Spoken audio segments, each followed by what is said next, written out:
when you see stuff on Facebook like people should have left. No, there was no heads up. There was no warning. We got told to expect some rain and some winds, and after the storm settled, so much was just missing and gone forever. And it will take years to rebuild. What Mother Nature's done up there.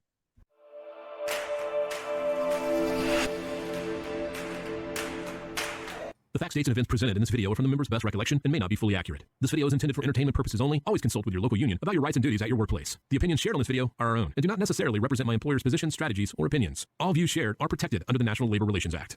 What is going on, everybody? So today I have Sam Hinkle out of Local 61 in Asheville, North Carolina, and I have Brad Harris out of Local 79 in Tampa. And we're going to be talking about basically these massive hurricanes that have been swiping through. This isn't the type of video I usually make, but I felt like it was the right video to make. I've seen a lot of stuff on the news and through the media, but I wanted to talk to members on the ground, boots on the ground, what you guys been seeing and what you've experienced, what you've gone through, and what the Teamsters are doing and these other unions are doing to help out, and how you can contribute and help out as well. So let's start off with Hurricane Helene. When that came through, it first hit Tampa before it went north and, ran into Asheville. So, Brad, you being in Tampa, Clearwater area, what were your experiences with Helene? So first of all, for me, I was out on comp, so I wasn't driving. However, I can say that the storm surge was very dramatic. Like I've driven around neighborhoods on the coast and have friends who live on the coast, and I have a house in Tarpon Springs that's in a flood zone, and there are people's entire houses. All their life, their entire life is out on the front yard, basically ruined. Wow. And so now let's keep this clear. I know there's some people that were affected that are not in Tampa or Asheville, so I'm not trying to leave anybody out, but we're going to move on to how Helene ended up hitting Asheville. And I think a lot of people have been seeing this on the news. It looks like a war zone, and you can't even see the street in some areas because it's covered in dirt and mud and mudslides. I mean, so Sam, what was your experiences with Helene up in Asheville? Nothing could prepare me for what I seen. Stuff I seen on the internet, the news. I mean, these are little small towns and communities. When we talk about Asheville, we think of the big city, but there's so many small towns that are outside of Asheville that are no longer there anymore. I mean, and you're talking about total loss of property and life, and it was just surreal to see people sitting on a porch with their house that once sat on top of a hill that has now moved 200-300 yards, down a mountain somewhere. It's heartbreaking. When you're dealing with Asheville, you don't think about hurricanes, right? And when you have a hurricane come through Asheville, it's not like it is in Florida because you're in the mountains. So you guys deal with a lot of mudslides, correct? Yeah, I mean, usually, when a hurricane hits somewhere like Florida, of course, North Carolina gets affected. The aftermath, you get a couple inches of rain, but we're talking about 39.5 inches of rain in a 24-hour period. I mean, they use the term biblical flooding because it's a once in a 1,000-year type flood, and nobody was prepared. And, it's aggravating when you see stuff on Facebook like people should have left. No, there was no heads up. There was no warning. We got told to expect some rain and some winds, and after the storm settled, so much was just missing and gone forever. And it will take years to rebuild, what Mother Nature's done up there. Wow. And so, Brad, we're going to move on to Milton because, you just got through Helene, and then they said the Category 5 was going to hit Tampa. What was your initial reaction to all this? So at first, I was telling Sam earlier that I didn't even know the storm was coming. I didn't even know there was a tropical depression off of Mexico and that it was headed our direction. But I got very concerned when it finally went to. I suspected it would end up being Category 5, going over all the hot water. And when they say it's heading straight into Tampa Bay, it's like, this is a disaster. Um, so I did some prep work. I felt pretty confident about what I had done to protect my properties, because I have 3 houses that are in flood zones. And I, honestly, if we took a direct hit like we were anticipating, there's nothing I could have done to save anything. I would have been devastated.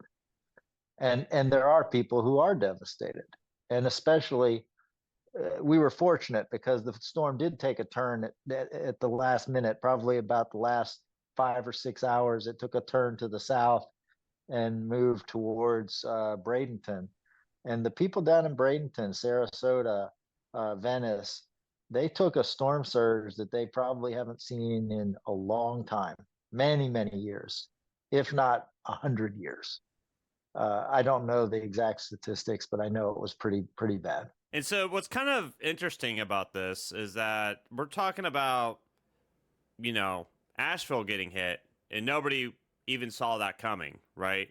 And then, Brad, you were preparing for this Category 5 hurricane to come in, but it missed you.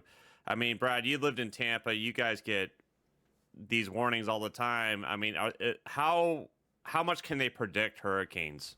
So, I believe they're getting better, and that's all I can say, is that they're getting better. But I remember, I think it was 20 years ago, Charlie came through.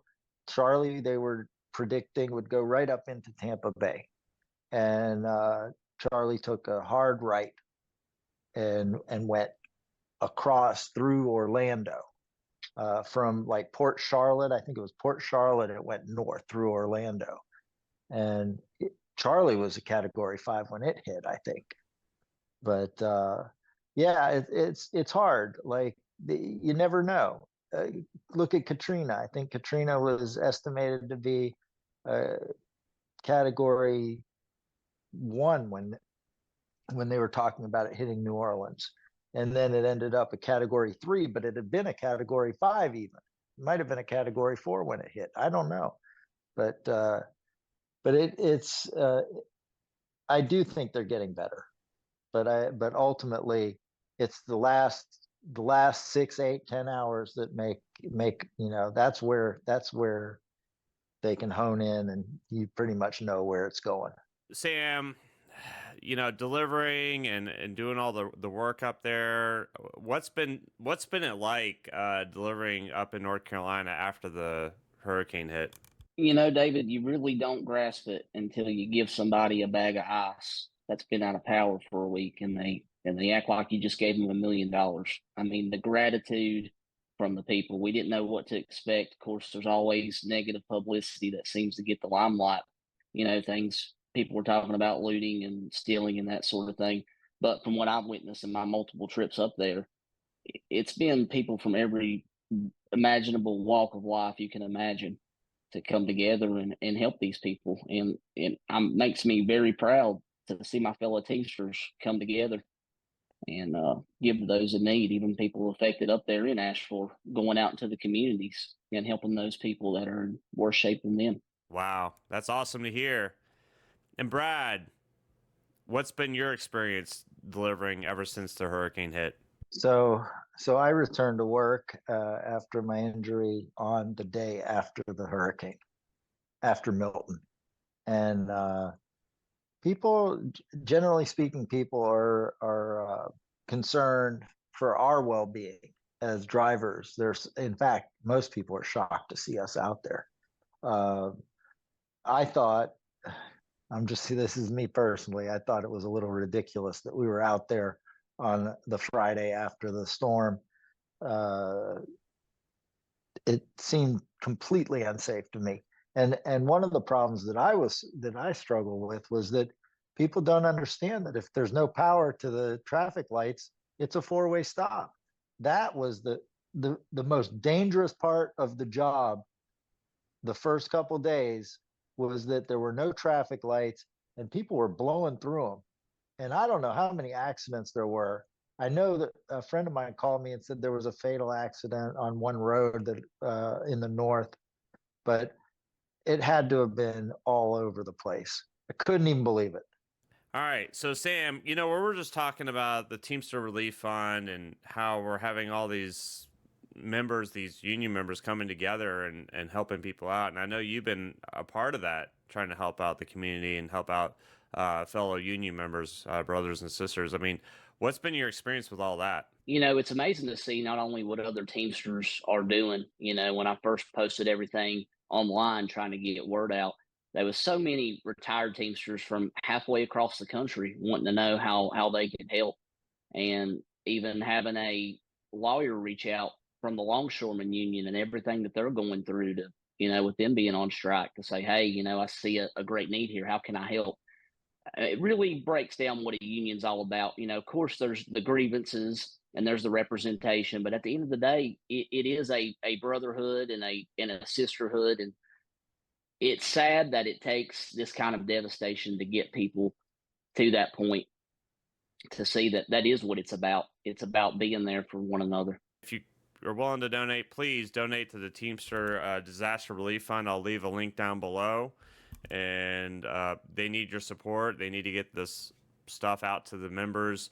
Last time I talked to, I guess, Tommy out of Local 61, he was telling me how they need like tarps because people have holes in their roofs and they're getting water damage in their houses, stuff you don't really think about during times like these. So, and they need the funding for that as well. So, just saying that out there. So let's get into the shout outs real quick. And I just want to be, I guess, first and foremost, sorry guys, but I got to give a shout out to Renee Call. She's been helping out a lot with this Teamster Relief Fund and aiding her help. And I asked her, I know there's more than just her doing this. And I wanted her to kind of give her her words of just trying to give a shout out to everybody that's a part of that team. And so she shot me this message, and sorry, Renee, I love you. I'm going to condense this a little bit though, but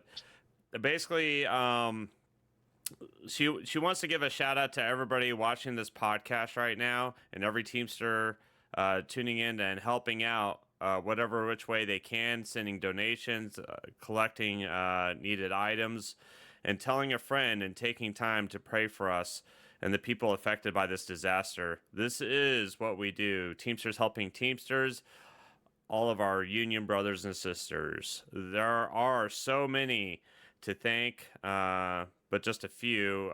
So I'm going to list all the people that were involved and how everybody's been helping out, because there is quite a few names, but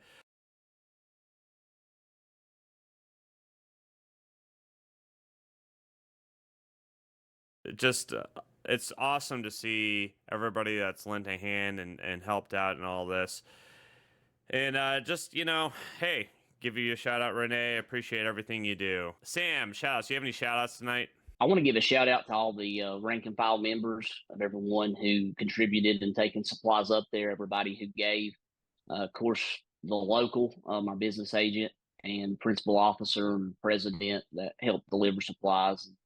I can't forget my co-shop stewards, Matt Barrier and Justin Carswell. You guys have set a great example, and to me and to everyone, of what we do when something like this happens. So I think you covered a lot of it as far as what's going on with the Disaster Relief Fund. And I'd just like to encourage people to assist in any way they can, contribute, anything, the smallest thing could be meaningful to some of these people. Some people have lost everything. So especially those in Sarasota, Bradenton, Palmetto, Venice, that area, totally devastated by Milton. So. Seriously, yeah. And listen, everybody, I'm not trying to leave anybody out from this disaster. I know there's other areas that were hit by these hurricanes, but I wanted to make this so that people are aware of this and give them an outlet of how they can support and help out. So anyways, that's all I got, everybody. Love you, and I'll see you next time. And say hi to the cat down there on the lower right.